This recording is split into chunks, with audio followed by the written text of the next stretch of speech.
Okay बच्चे, today what are we people going to take up कि पहले तो कल का देखते हैं कि कल हम लोगों ने क्या किया था. We have taken up the 8 variables of national income accounting. Is that clear? ये आप लोगों को ध्यान है? मुझे साथ साथ रिस्पॉन्ड करते रहो ताकि इट इज क्वाइट इजी. सबसे पहला हम लोगों ने फैक्टर कॉस्ट के ऊपर 4 वेरिएबल्स किए थे और फैक्टर कॉस्ट के ऊपर जो 4 वेरिएबल्स थे वो कौन कौन से थे? सबसे first was known as NDP at factor cost. Second, it was known as GDP at factor cost. Third, it was known as NNP at factor cost. Fourth, it was known as GNP at factor cost. हमारे लिए जो सबसे important था ना वो क्या था? NDP at factor cost. सबसे ज्यादा important cost NDP at factor cost. Is that clear? Now let's just try to understand market price के ऊपर. When I am talking about the market price, तो market price के भी हम लोगों ने यहाँ पर 4 वेरिएबल्स किए थे, if you people remember. और ये 4 वेरिएबल्स हमारे कौन से थे? You should be remembering it. First हमने किया था GDP at market price. Second क्या किया था? NDP at market price. Third क्या किया था? GNP at market price. And fourth क्या किया था? NNP at market price. Is that clear? और मार्केट प्राइस वाले वेरिएबल्स में सबसे इंपॉर्टेंट कौन था? इट वाज जीडीपी और एनडीपी एट फैक्टर कॉस्ट था फैक्टर कॉस्ट वाले के अंदर. एग्जैक्टली. तो बच्चे ये दोनों बहुत इंपॉर्टेंट हैं. इन दोनों वेरिएबल्स के बहुत फॉर्मूला होते हैं टू कैलकुलेट. और इसको अगर आपको कैलकुलेट करना आ जाता है then easily you can calculate these variables. हम किस तरीके से ये वेरिएबल्स कैलकुलेट कर सकते हैं ये हम लोगों ने कल देख लिया था. Is that clear? तो मतलब मार्केट प्राइस के लिए बेस हमेशा क्या है? GDP at market price. और फैक्टर कॉस्ट के लिए बेस क्या है? NDP at factor cost. क्या आप लोगों को सबको समझ आ रहा है? Hurry up and let me know. Are you listening to it properly? मेरी आवाज सबको क्लियर है? बच्चे हरी अप. Very good. ना परफेक्ट. इन सबकी आपको डेफिनेशंस बनानी आती हैं. अब from today onwards we people are going to start with how to calculate GDP at market price. बच्चे अगर आप लोगों को यहाँ पर GDP at market price calculate करना आ जाता है तो one method is also clear. And which method is it? It is known as a product method. कौन सा मेथड है? प्रोडक्ट मेथड है, जिसको हम लोग प्रोडक्शन मेथड भी बोलते हैं. Is that clear? ना इसी तरह से अगर आप लोगों को यहाँ पर NDP at factor cost calculate करना आ जाता है then again one method is clear to you. And what is that method known as? It is known as income method. इसको हम लोग income method बोलते हैं या distributive share method बोलते हैं. कौन सा मेथड बोलते हो? distributive share method. Is that clear? तो इनडायरेक्टली आपके यहाँ पर कितना कुछ क्लियर हो जाएगा. एक तो ये 8 वेरिएबल्स क्लियर हो जाएंगे प्लस आपके 2 मेथड्स क्लियर हो जाएंगे. That is what? GDP at market price and NDP at market price को कैलकुलेट करते हुए इनकम मेथड. और दूसरा क्या है? Product method. Is that clear? तो बच्चे सबसे पहले तो आप लोग यहाँ पर जीडीपी एट मार्केट प्राइस को कैलकुलेट करना देखो और फिर हम लोग देखेंगे कि what do you mean by a product method. Product method basically production of goods and services से कंफाइंड है, जहां पर हम लोग फिनिश्ड गुड्स एंड सर्विसेज को प्रोड्यूस कर रहे हैं. तो अब अगर आप लोगों के पास कॉपी और पेन है, start noting it down. I am going to give you the heading here. सबसे पहले हम लोग कौन सा मेथड कर रहे हैं? प्रोडक्ट मेथड कर रहे हैं. Is that clear? What do you understand by the product method? और you also call it a value added method. कौन सा मेथड बोलते हैं बच्चे इसको? या तो आप बोलते हो प्रोडक्ट मेथड या आप इसको नाम देते हो वैल्यू एडेड मेथड. कौन सा मेथड नाम दे रहे हैं हम लोग? Value added method. नाउ बच्चे जस्ट ट्राई टू अंडरस्टैंड. जब हम लोग यहाँ पर वैल्यू एडेड मेथड को चेकआउट कर रहे हैं तो आप लोग यहाँ पर क्या कैलकुलेट करना चाह रहे हो? You want to calculate the value of all the final goods and services. हम लोग क्या कैलकुलेट करना चाह रहे हैं? Value of all the final goods and services in an economy. Is that clear? So let's just try to understand. We go ahead with all these particular points. यहाँ पर हम लोग एक और यहाँ पर नाम देखते हैं इसको. You also call it the industrial origin method and you also call it the net output method. हम इसको मेथड शुरू कर रहे हैं, इसको हम लोग एक तो what are the other names के अंदर अगर आप जाओगे तो सबसे पहला जो नाम आपने दिया है वैल्यू एडेड, बी कर it is known as net output method. What is output, कितना हम लोगों ने प्रोड्यूस किया है इकोनॉमी के अंदर। बच्चे एक मिनट, ये शुरू करने से पहले आप लोगों को पता है ना हमारी नेशनल इनकम अकाउंटिंग के 3 methods है, is that clear? 3 methods are there, and what are these 3 methods? सबसे first method is known as a product method or a value added method. Second method is known as which method? It is known as a income method. और third method is known as an expenditure method. कौन सा method है? Expenditure method है। आप लोगों को पता है ना आपकी 3 फेजेस होती है नेशनल इनकम अकाउंटिंग की। तो प्रोडक्शन मेथड फर्स्ट फेज का आ गया, product method. Income method second phase का आ गया जहां पर हम डिस्ट्रीब्यूशन देखते हैं, और एक्सपेंडिचर मेथड थर्ड फेज का आ गया जिसके अंदर आप लोग डिस्पोजिशन देखते हो। एग्जैक्टली, जब हम ये तीनों मेथड्स कर लेंगे तब जाकर हमारे को पता चलता है कि जो नेशनल इनकम की वैल्यू है वो तीनों मेथड से कैलकुलेशन के बाद सेम आती है। Is that clear? So always keep in your mind. Now we are going to start with your first method, plus हम लोग यहाँ पर जीडीपी या मार्केट प्राइस को कैलकुलेट करना सीखेंगे, क्योंकि प्रोडक्ट मेथड का जो बेस है वो जीडीपी एट मार्केट प्राइस है। सबसे पहले तो प्रोडक्ट मेथड के दूसरे नाम देखो कि कौन कौन से नाम है। सबसे पहले you call it a value added method, फिर हम इसको बुलाते हैं नेट आउटपुट मेथड, देन उसके बाद what do you call it? You also call it industrial origin method. कौन सा मेथड इसको बोलते हैं? Industrial origin method. Is that clear? But what is the meaning of this method now? When I talk about the meaning, यहाँ पर हम लोग क्या करते हैं? Here we try to find the value of all the final goods and services produced within the domestic territory of a country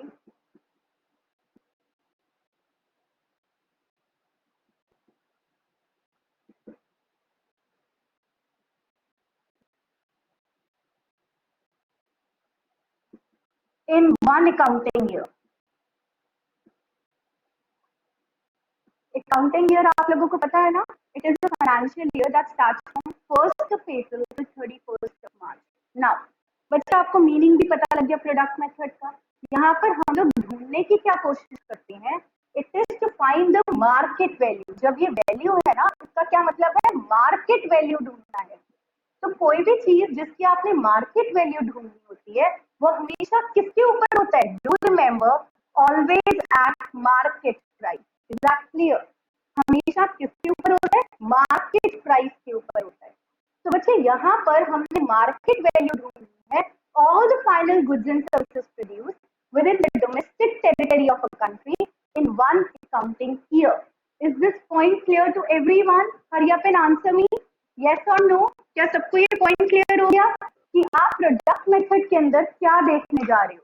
product method के अंदर आप लोग देखने जा रहे हो the market value of all the final goods and services produced within one accounting year. Is that clear? Now, बच्चे just try to understand what is the formula then. हम लोग क्या formula करते हैं? I am just rubbing this section so that this point is clear क्योंकि ये हो चुका है हमारा। Now, बच्चे just try to understand. अब आप लोगों को यहाँ पर सबसे पहले क्या कैलकुलेट करना है? To calculate any value by the product method, first of all, we have to calculate GDP at market price. सबसे पहले आपको सबको क्या कैलकुलेट करना होता है बच्चे? GDP at market price. तो आप लोग ये समझ लो कि एक लक्ष्मण रेखा है और वो लक्ष्मण रेखा क्या है? GDP at market price. GDP at market price को पार करोगे, कैलकुलेट करोगे, तभी जाकर कोई और वेरिएबल ढूंढ सकते हो। Otherwise not. जहीं पे भी वैल्यू एडेड मेथड या प्रोडक्ट मेथड लिखा होगा, सबसे पहले आप क्या कैलकुलेट करोगे? GDP at market price. Is that clear to everyone? Hurry up and answer me yes और no. Hurry up, hurry up. My turn. Yes, good. सबको क्लियर हो रहा है क्या बच्चे? Not only Tanisha, it must be clear to everyone. Manvi, are you there in the group बेटा? Let me check out. Very good, clear. Akanksha, clear हो गया बेटा? Priya, very good, okay. Now just try to understand बच्चे, लेट मी मूव अहेड। तो आप लोगों को ये सबको पता होना चाहिए कि अगर प्रोडक्ट मेथड आ जाता है, सबसे पहला बेस क्या होता है? जीडीपी एट मार्केट प्राइस को कैलकुलेट करना। लक्ष्मण रेखा पार करनी है, लक्ष्मण रेखा को पार करना है, तो जीडीपी एट मार्केट प्राइस को कैलकुलेट करना ही पड़ेगा। एग्जैक्टली, प्रोडक्ट मेथड की यही लक्ष्मण रेखा है। क्लियर? नाउ अब क्वेश्चन आता है, how to calculate GDP at market price. आपने जीडीपी एट मार्केट प्राइस को कैसे कैलकुलेट करना है? लेट्स ट्राई टू अंडरस्टैंड बच्चे। बहुत इजी सा फॉर्मूला है, फिर उस फॉर्मूला को हम डिटेल में करेंगे। What is the formula here? Value of output, is that clear, minus value of intermediate consumption.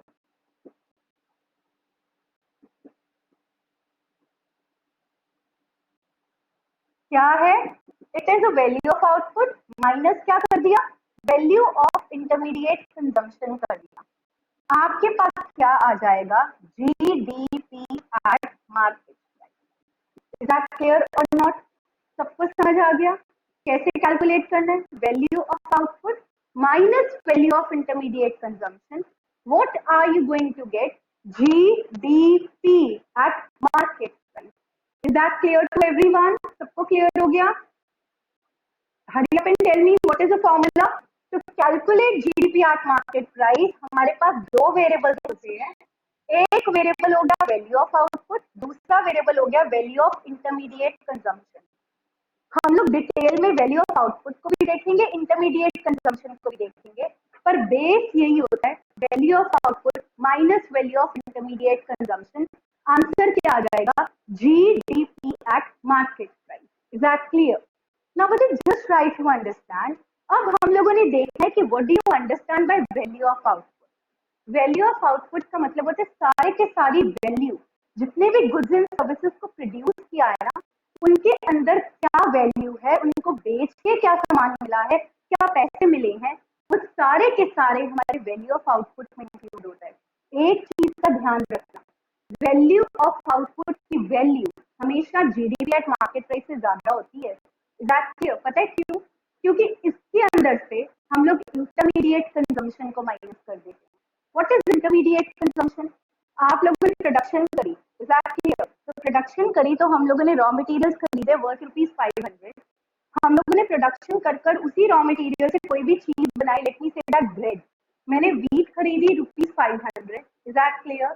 ठीक है, उस व्हीट से मैंने आटा बनाया और उससे मैंने ब्रेड बना दी, और ब्रेड जो मैंने मार्केट में बेची ना, वो मैं 1200 रुपए की बेची। Is that clear? वो जो 1200 रुपए है, दिस 1200 रुपए is known as what? Value of output. लेकिन ये वैल्यू ऑफ आउटपुट कोई ब्रेड 1200 की बिकेगी, हमें यहाँ से इंटरमीडिएट कंजम्पशन की वैल्यू को माइनस करना है, क्योंकि हमने इसके अंदर ऑलरेडी वैल्यू को लगा दिया है।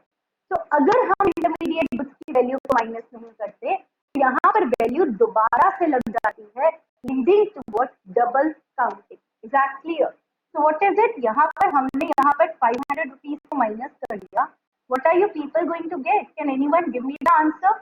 700. This 700 rupees is nothing but GDP at market price. Is that clear to you?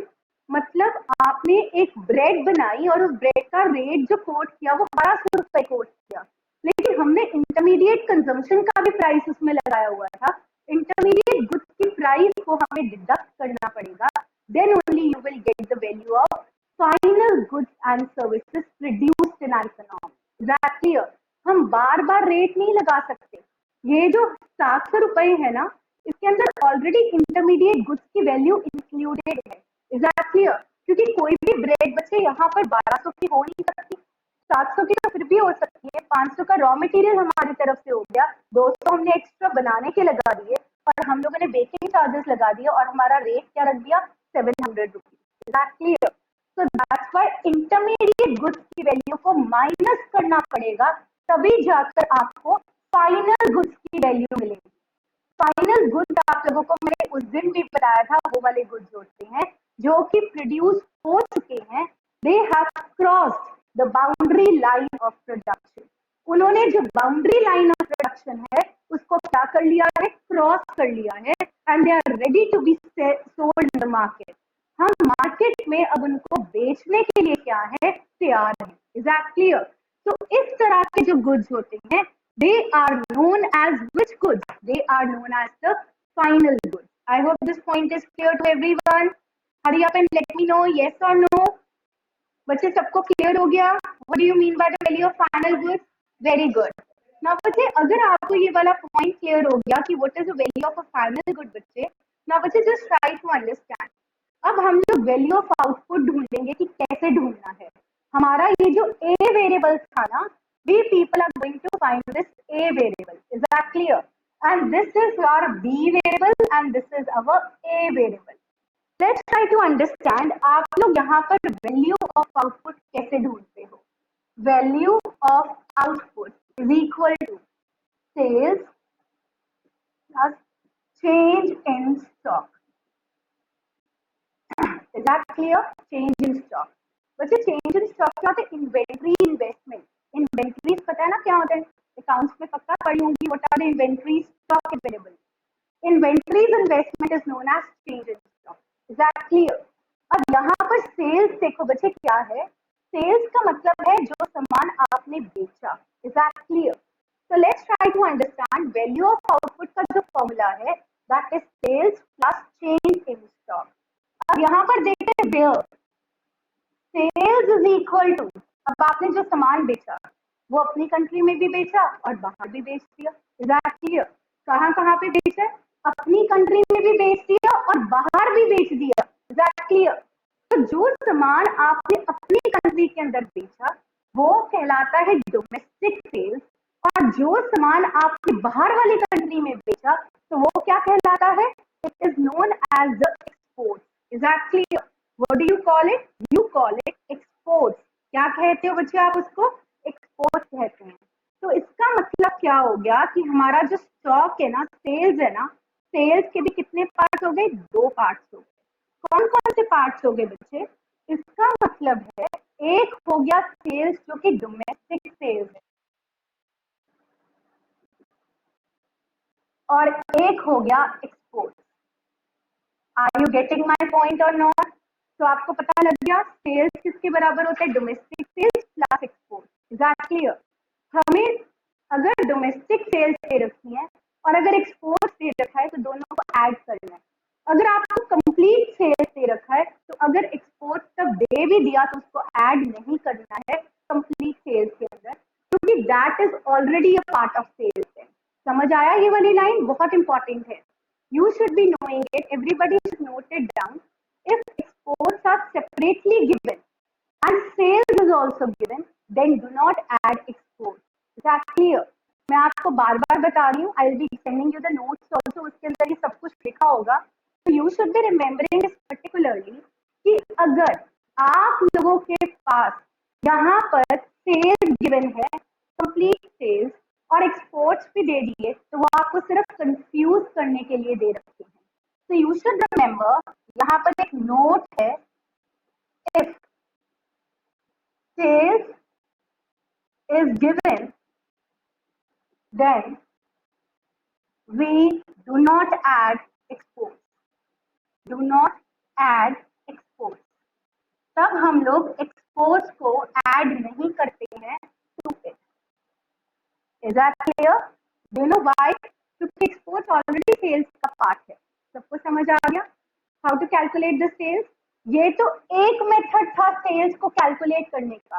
अब बच्चे एक और मेथड है सेल्स को कैलकुलेट करने का, and what is that method known as? Please try to understand. यहाँ पर जो बी मेथड है सेल्स को कैलकुलेट करने का, that is equal to what, P into Q. Can anyone tell me what is P? What is P here? Anyone? P का मतलब क्या होता है बच्चे?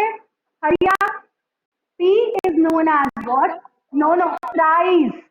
Price of a commodity. Price of the commodity. Is that clear? And what do you understand by Q here? Q का मतलब होता है output produced. Output produced. Is that clear? Now, but just try to understand what is sales? Nothing but your total revenue. Therefore, sales क्या होती है बच्चे? It's equal to your total revenue. TR लिखा है. What is TR? TR का मतलब होता है total revenue. And जब आप लोग GDPR market price को calculate करते हो, you should be remembering value added method, net output method और industrial origin method. तो यहाँ पर मीनिंग क्या है? We try to find the market value which is produced by the normal residents of a country, yeah, within the domestic territory of a country in one accounting year, एक साल के अंदर. Now let's just try to understand. यहाँ पर अगर आपको value added method से calculate करना है या प्रोडक्ट मेथड, तो बेस क्या होना चाहिए? GDP at market price. GDP at market price कैसे कैलकुलेट करोगे? Value of output minus value of intermediate consumption. बच्चे let's see how to calculate value of output. Value of output को कैलकुलेट करने का क्या तरीका है? Sales plus change in stock.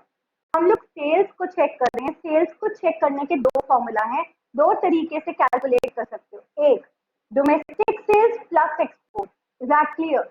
इसका भी एग्जांपल दे देती हूँ ताकि this point is going to be clear to you. अगर आपकी सारी की सारी सेल्स 500 है, दिस मीन्स डोमेस्टिक सेल्स अगर 300 है तो एक्सपोर्ट कितनी होनी चाहिए? 200. तभी जाकर आपकी कंप्लीट सेल्स कितनी बन जाएंगी? 500. Is that clear? और बाय चांस अगर आप लोगों को यहाँ पर सेल्स 500 गिवन है, तो हम यहाँ पर एक्सपोर्ट जो 200 है ना, उसको ऐड नहीं करेंगे. अगर आप उसको ऐड करोगे तो वैल्यू तो बहुत ज्यादा हो जाएगी, जबकि इसका मतलब ये हो गया कि एक्सपोर्ट ऑलरेडी ये कंप्लीट सेल्स के अंदर एडेड अप है. Is that clear to all of you? Example के साथ ये पॉइंट क्लियर हो गया बच्चे? Everyone hurry up and let me know, is this point clear? Yes. अब दूसरा तरीका देखो. Nobody answering me, what the matter ना. अब इसका तरीका देखो.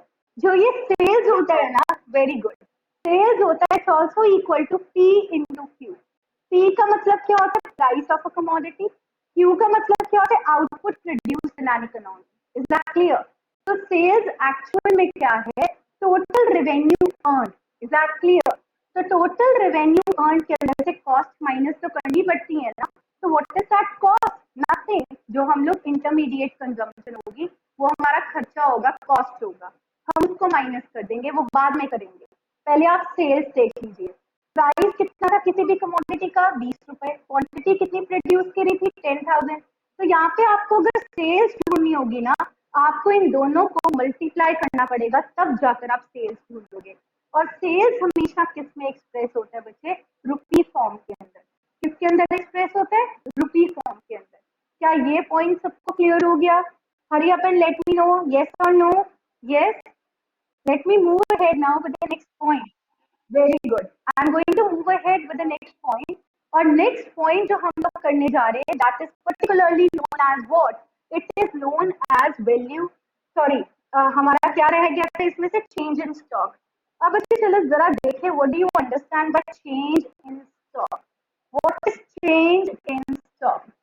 But a change in stock is basically the inventory. Is that clear? हमारी इन्वेंट्री जो होती है ना, वो होता है चेंज इन स्टॉक. और इसका यहाँ पे अदर नेम क्या है? कई बार कंफ्यूजिंग के लिए अदर नेम भी दे देते हैं.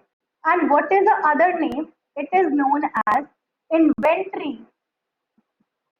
इन्वेस्टमेंट. इन्वेंट्रीज के अंदर इन्वेस्टमेंट किया. Is that clear? बच्चे चेंज इन स्टॉक का एक फॉर्मूला होता है. Change in stock is equal to closing stock minus opening stock. क्या आप लोगों ने ये पढ़ा हुआ है अकाउंट्स के अंदर? Hurry up let me know. Change in stock आप लोग पढ़ते हो? यस। तो all of you are having a knowledge कि चेंज इन स्टॉक आप लोगों का क्या मतलब है। Inventory investment, closing stock minus opening stock. जब बंद कर रहे हो तो कितना स्टॉक था? Is that clear? When you are opening your company again in a new financial year, तो what is the stock available with you? Is that clear? तो बच्चे यहाँ पर just try to understand change in stock का एक तो ये formula है और एक और फॉर्मूला है। What is that formula? आपको पता है स्टॉक तीन तरह के हो सकते हैं। रॉ मटेरियल्स का स्टॉक, सेमी फिनिश्ड का स्टॉक और एक फिनिश्ड गुड्स का। थ्री टाइप्स ऑफ गुड्स होते हैं, ये आप लोगों को ध्यान रखना चाहिए हमेशा। सबसे पहले तो क्या होता है, एक जो बिल्कुल ही रॉ चीज होती है उसको हम बोल देते हैं raw material. Is that clear? Right? Pizza बनाना है तो आटा is a raw material. Pizza बनाना है तो पिज्जा बेस बन गया, तो वो क्या आ गया आपके पास? Semi finished goods. Is that clear? Pizza base हमारे लिए क्या हो गया? Semi finished goods. अब सी करके देखो, जब आपको पिज्जा रेडीमेड ही मार्केट में मिल रहा है, that is particularly known as what? A finished good. उसको फॉरेन में क्या करते हैं? गरम करो और खा लो, so that is a finished good. Is that clear? वो पैक कर कर आता है। तो यहाँ पर ये तीन चीजों का स्टॉक होता है। इन तीनों के स्टॉक को जब ऐड करते हो ना, तो आपके पास क्या आ जाता है? Change in stock. So what is the formula for change in stock, बचे? Change in stock is equal to what? It is the stock of raw material. Is that clear? RM लिख रही हूँ raw material के लिए, plus stock of semi finished goods. कौन से goods है? Semi finished goods. Is that clear? और इसी के साथ प्लस कर कर it is the stock of finished goods. कौन से गुड्स हैं बच्चे? Finished goods. क्या आपको ये पॉइंट क्लियर हो गया? इन तीनों के स्टॉक को आप एड अप कर दोगे तो आपके पास क्या चीज आ गई? You will get change in stock.